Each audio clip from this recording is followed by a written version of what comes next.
안녕하세요. 호주경제TV 리치입니다. 오늘은요, 7월 3일 토요일이고요. 멜번 날씨는 완연한 겨울이라 춥습니다. 예. 뉴사우스웨일즈주가 지금 코로나 때문에 많이 힘들어하는 상황입니다. 그러니까 지금 나온 데이터들을 좀 보니까요.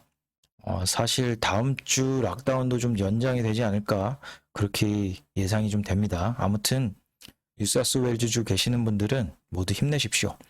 제가 오늘 가지고 나온 자료는 부동산 관련 자료인데요. 근 한 달 정도 된 것 같아요. 이전에 부동산 자료 올려드린 거하고. 그런데 이제 통계라든지 이런 자료가 조금 쌓여야지 제가 영상을 만드는데 약간 좀 수월합니다. 그래서 블로그를 이용하시면 그날 뭐 통계 자료라든지 뉴스라든지 이런 게 나온 거를 보실 수가 있으니까 매일매일 확인하고 싶다 그런 분들은 블로그를 이용해 주시고요. 첫 번째 통계 자료는 코오로직에서 매달 이제 차트팩을 발표를 합니다. 근데 전체 호주의 이제 자산 시장이라든지 이런 걸 이제 볼 수가 있어서 이 페이지를 이제 갖고 나왔는데요. 부동산은 지금 현재 전체 가치가 호주의 8.4 트릴리언 달러 시장을 넘어섰습니다. GDP 규모의 4배가 됐네요. 코로나 이전 수준에는 7자가 모였는데 이게 이제 8.4까지 오르는 기념을 토했습니다. 그만큼 상당한 부채가 늘어났다는 걸 알 수가 있겠죠. 코로나가 터지고 나서는 정부에서는 조기 연금 수령을 할 수 있게 해줬었죠. 그러니까 한 350억 달러 정도가 조기 연금 수령을 했어요. 그러니까 연금 수령하신 분들을 보니까 빚을 이제 그렇게 많이 갚으셨고, 그 다음에 이제 생활비에 이제 쓴다든지 뭐 여러 가지 일들을 했었죠. 근데 그렇게 코로나가 터지고 나서 이제 연금을 많은 사람들이 이제 수령을 하다 보니까 연금업체들이 이제 상당히 정부에 이제 반감을 많이 가졌었는데, 그게 다시 얼마 전 뉴스를 보니까 이렇게 빠졌다가 다시 더 코로나 이전보다 넘어서는 수준을 기록하고 있다라고 나오네요. 지금은 뭐 연금 회사들의 뉴스들이 싹 사라졌죠. 그 다음에 이제 호주 주식시장은 이것도 이제 마찬가지로 역대급으로 2.7 트릴리언 달러 시장이 되었다라는 걸 알 수가 있고요. 그러니까 그만큼 호주 증시도 역대급으로 2007년도 이후로 훨씬 더 높아졌다. 그 다음에 이제 상업용 부동산 시장인데요. 상업용 부동산 시장도 1 트릴리언 달러 시장으로 조금씩 다가가고 있다라고 이제 보시면 될 것 같아요. 호주 주거용 부동산은 현재 한 1060만 채 정도가 됩니다. 그리고 이제 부동산에서 호주인들이 어느 정도 이제 모기지 대출을 받았느냐 이제 봤더니 한 1.9 트릴리언 달러가 됐다.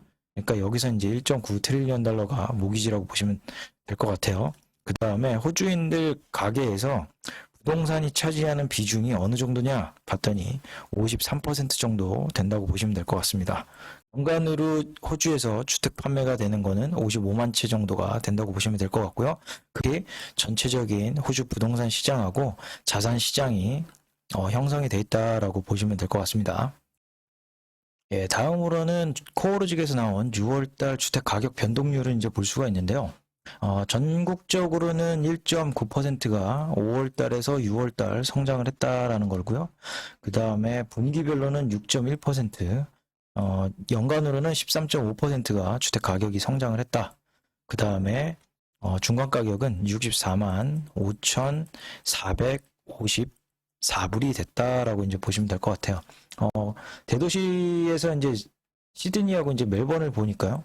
상당히 좀 격차가 좀 큰데, 시드니 같은 경우는 전달 대비해가지고 2.6%가 증가를 했네요. 그리고 분기별로 8.2%, 연간으로 15%가 가격이 올랐다.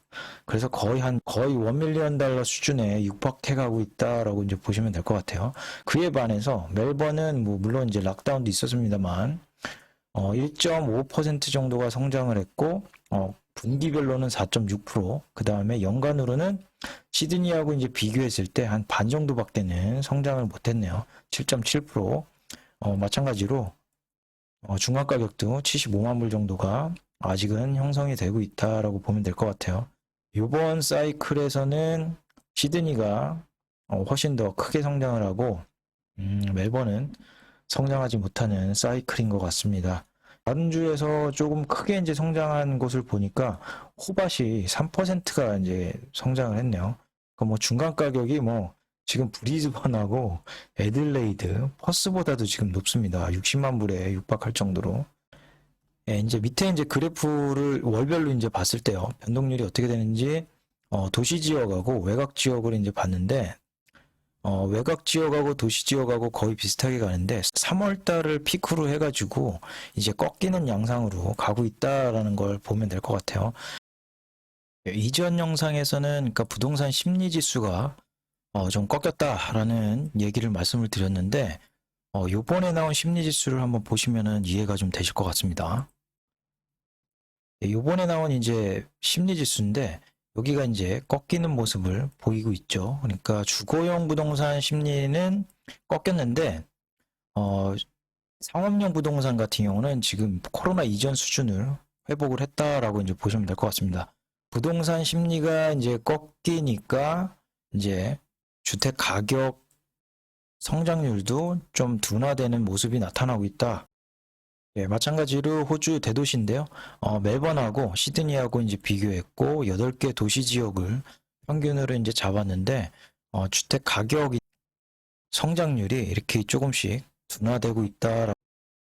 예, 주택 가격 성장률이 약간 둔화하는 반면에 임대 시장은 약간 좀 다른 내용이 좀 있습니다. 특히 이제 시드니하고 멜번에서 공실률이 조금 낮아지고 있다라는 신호가 잡히고 있습니다. 예, 전국적으로는 5월달 대비 해가지고 한 0.1% 정도 공실률이 좀 낮아졌다. 그 다음에 시드니 같은 경우도 0.1%, 멜번이 0.2% 정도 낮아졌다. 브리즈번은 똑같고요. 퍼스 같은 경우도 똑같습니다. 예, 보시는 그래프는 이제 시드니 공실률인데요. 코로나 이전 수준에는 공실률이 거의 한 4% 육박할 정도로 높았다가 그게 이제 좀 낮은 상황으로 지금 가고 있다라고 이제 보시면 될 것 같아요. 멜번도 5.3% 정도 육박하다가 그게 이제 조금씩 낮아지고 있다라고 이제 보시면 될 것 같습니다. 예, 브리즈번 같은 경우는 계속 공실률이 낮아왔다가 코로나가 터지고 나서부터 사람들이 이주를 많이 하다 보니까 더 낮아지는 상황이 벌어졌다. 그게 이제 지금 최저점까지 내려온 게 아닌가 이렇게 보면 될 것 같습니다. 브리스번과 이제 퍼스도 마찬가지로 최저점까지 공실률이 낮아졌다. 예, 공실률이 내려가면은 임대료가 이제 자연적으로 오르겠죠. 그 다음에 이제 대도시인 시드니하고 이제 멜번 같은 경우는 해외에서 인구 유입이 없다 보니까 공실률이 좀 많았는데 그게 조금씩 격차를 좀 줄이고 있다. 그래서 단독주택하고 유닛 그 다음에 아파트 이렇게 봤을 때 시드니하고 멜번이 조금씩 임대료가 올라오고 있는 상황이다라고 보면 될 것 같습니다. 이번 통계청에서 신규 대출이 어느 정도 이루어졌는지 나온 자료가 있습니다. 제가 항상 중요하게 이제 보는 지표 중에 하나인데 부동산에서는 결국은 신용이다. 제가 이런 말을 자주 하죠. 그러니까 오른쪽에 있는 그래프를 보시면요. 얼만큼 호주 은행들이 부동산 시장에 대출을 해주는지를 볼 수가 있습니다. 그러니까 신규 모기 대출인데 실거주자하고 투자자한테 어느 정도 해줬냐 봤더니 이게 한 325억 달러 정도로 크게 높아졌다라는 걸 볼 수가 있고요. 4.9% 정도가 더 많이 해줬다. 그러니까 작년하고 비교했을 때 보니까 한 95% 정도가 성장을 했어요. 그러니까 은행들이 작년하고 비교했을 때 모기지 대출을 95% 정도 더 해주고 있다. 그러니까 2배 정도 신용 펌프질을 하고 있다라고 보시면 될 것 같습니다. 그러니까 가치를 이제 통계 자료를 보니까 전체적으로 모기지 대출이 전달 대비해가지고 4월 달부터 5월 달까지가 성장한 게 한 4.9% 정도 됩니다. 그러니까 연간으로 59%, 2배 정도 은행들이 모기지 대출을 2배 정도 해주고 있다. 실거주자 같은 경우는 작년 대비해가지고 한 88% 정도, 그 다음에 투자자 같은 경우는 거의 2배를 넘겨서 116% 정도를 해주고 있다. 생애 첫 주택 구매자 같은 경우는 81% 정도. 이번에는 그러니까 생애 첫 주택 구매자보다 투자자들이 훨씬 더 대출을 많이 받았다라고 보면 될 것 같습니다. 이번에는 투자자들이 훨씬 더 많은 대출을 받았고 생애 첫 주택 구매자들은 훨씬 더 적은 대출을 받았는데 인원수가 이제 한 15,000가구로 좀 줄어들었다. 이렇게 좀 둔화되었다라고 좀 보시면 될 것 같습니다. 그러니까 전체 론 사이즈를 이제 보니까요. 호주 같은 경우는 지금 평균적으로 실거주자가 지금 집을 살려면 한 57만 4천 불을 빌리고 있다라는 걸 알 수가 있습니다. 작년하고 이제 비교를 해보니까 한 11% 정도 더 많이 은행에서 대출을 받고 있다. 뉴사우스웨일즈주는 훨씬 더 많이 대출을 땡겼다. 그러니까 16.8% 정도. 평균적으로는 가구당 74만 2천 불을 은행에서 빌렸다. 그 다음에 빅토리아주 같은 경우는 60만 불, 9.1% 정도를 성장했네요. 뉴사우스웨일즈주 원화로 따지니까 거의 한 6억 3천씩은 빌렸다라는 거고, 빅토리아주 같은 경우는 뭐 5억 한 천 정도 은행에서 대출을 땡겼다라고 보면 될 것 같습니다.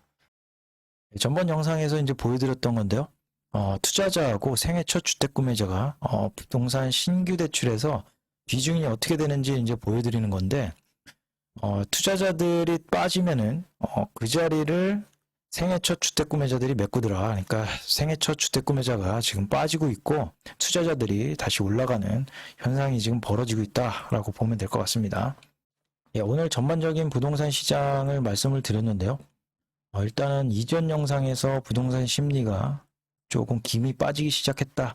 이렇게 말씀을 드렸고, 이번 영상에서는 성장률이 조금씩 둔화되고 있다라는 얘기를 해드리고 있습니다. 그리고 이 전 영상에서는 지금 미국의 FOMC 통화정책 회의 이후에 지금 호주 기관들이라든지 금리 인상 시기에 대해서 예상을 한 게 있죠. 그러니까 예상보다 금리 인상 시기가 빨라질 수 있다라는 걸 미리 염두를 좀 해두시면 좋을 것 같은 차원에서 다음 영상에서는 금리 인상이 만약에 앞당겨질 시에 지금 웨스트팩이라든지 커먼웰스뱅크가 지금 예상하고 있는 그 시점을 토대로 해가지고 부동산 시장에는 어떤 영향이 있을까 그걸 좀 알아보는 시간을 가져볼까 합니다. 예, 오늘은 여기까지 시청해 주셔서 감사드립니다.